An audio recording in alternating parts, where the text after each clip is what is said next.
If there's one thing that investors love, it's, can you guess? War. In today's video, we're going to talk about the expansion of war and how we are leading towards the edge of World War III. Now, you've heard that 100 times before, but in today's video, you'll see why that could likely be the case, and that is not a good sign. Let me show you something. You came here for the truth, so let me unveil that for you. A lot of this is going on now today as you see what's happening with Ukraine. Spurred by the Ukraine war, global military expenditures hit a record high, with Europe above Cold War levels. Unbelievable. World military spending rises to a record as insecurity swells. You could see the defense, I love that word, defense, expenditure grew 3.7%. European nations spent the most since the end of the Cold War. Of course, who wins? Who stands to gain? I think it is pretty clear the military-industrial complex loves this. You could see Finland right now, of course, you could look at them geographically right up against Russia, and so they had to increase dramatically, and it's all about defense, right? That's what they all say. Saudi Arabia's in there too. And so it depends on, the total budgets and everything. United States is already spending more than everybody. I think it's important to look at this data and start to ask the question, who stands to gain? The military-industrial complex is a powerful conglomerate, if you will, connecting all these military contractors, manufacturing, all of these different businesses together. And so if you look back in World War II, you might have had Volkswagen and Hugo Boss that are still around today, of course, Bayer.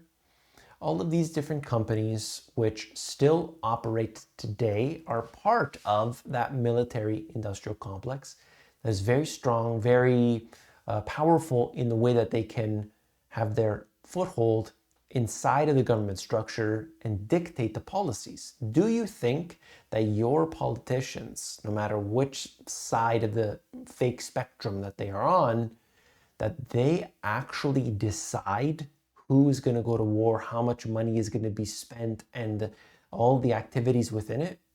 I mean, that is just unbelievable. If you just spend just a little while, watch any documentary on the subject, you'll immediately change your mind. A lot is happening today, but none of it is really new. And you could read two very short books, and that is Edward Bernays' Propaganda. So Propaganda by Edward Bernays. And number two is, I'm sure you're aware, War is a Racket by Smedley Butler. Smedley Butler was, at that time, the most decorated war veteran ever, and he's already been in the military, he comes out and realizes that the wars that he fought were not for the benefit of his people, but they were for the bankers.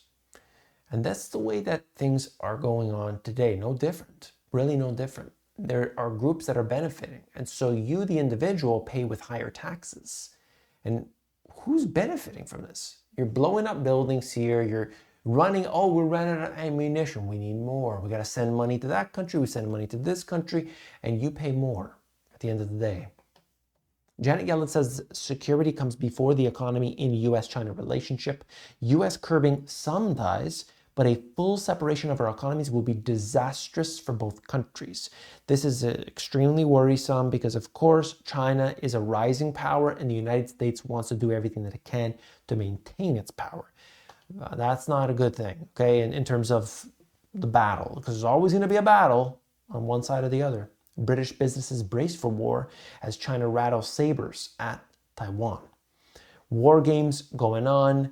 This is happening right in territory that, of course, is very scary for a lot of people, not just in that area, because if one thing goes on, one bullet, one nuke, whatever the case is, it's going to result in ramifications that will be felt all around the world. Very likely that most people will not be spared. Unprepared for a long war, U.S. Army under the gun, pun intended, I guess, to make more ammo. Make more. We don't have enough. We need more. U.S. war game on Taiwan shows need for decisive action to boost arms. What are they talking about? More? You spend trillions and trillions upon trillions of dollars. It is never enough. But according to Milley, he's saying that war with China and Russia is not inevitable. And so we got to see what happens. I'm just saying, hey, let's just talk. Let's just sit down. Let's just try to get the differences organized. China's R&D spending, high risk, high reward for European firms. With Ukraine war, one of many potential hazards. So you're looking at this right now. They're saying, hey, they're spending too much. They're doing this at this time. Look at what they're developing. We don't like it. We're going to take some actions. Part of those actions, they could start to sanction certain companies. They have already started with the semiconductors, saying, no, you can't have the latest technology. All these different things that are trying to make it more difficult for China to advance. China's military exercises near Taiwan, war scares, more of the same here. U.S. China ties set for further turbulence, former ambassador to Washington warns.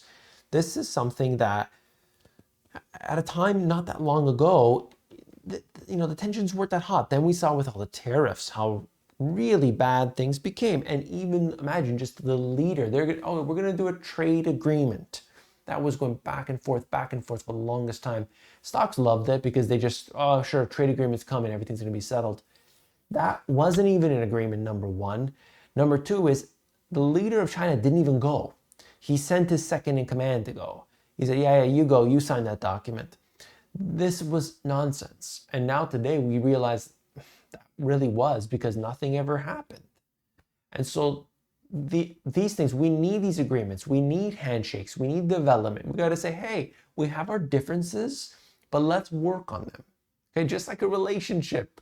Okay, you would work on that. Baby, sit down with me. Let's talk, right? You're not going to go and have problems all the time. That's not healthy. That leads to some explosions, right? No, we want to sit down, we want to talk, and we want to deal with these things. And hopefully everybody, mutual respect and mutual, basically beneficial relationship. So let's talk about some of our favorite people here, the central banks. Related to war, of course. Today's new economic era presents a formidable challenge to monetary authorities grappling with the aftermath of the enormous stimulus pumped into the financial system during the early days of 2020. It will require not just setting borrowing costs in response to the birth and death of the business cycles, but anticipating long-term ramifications of fractured supply lines and a diminished global labor pool. Central bankers will need to get used to aligning their stances even more closely with other parts of government, especially fiscal players, all the while keeping their cherished independence. A daunting task, but it's not mission impossible. That's right. So the central bankers are going to have to what? Print more money. My goodness. That's right. We already printed trillions. Oh, but it went this direction, so we're going to have to print trillions and put it in this direction. My God, it's terrible. Russia's central bank warns of rate rises if war fuels inflation. The Bank of Russia is worried that higher spending on the war and the diversion of workers to fight it will receive inflation. Of course. And that's what this video is really all about. War creates inflation. They might say, oh, it's good, but it's not good for you. You realize that. The war is always going to benefit the select few.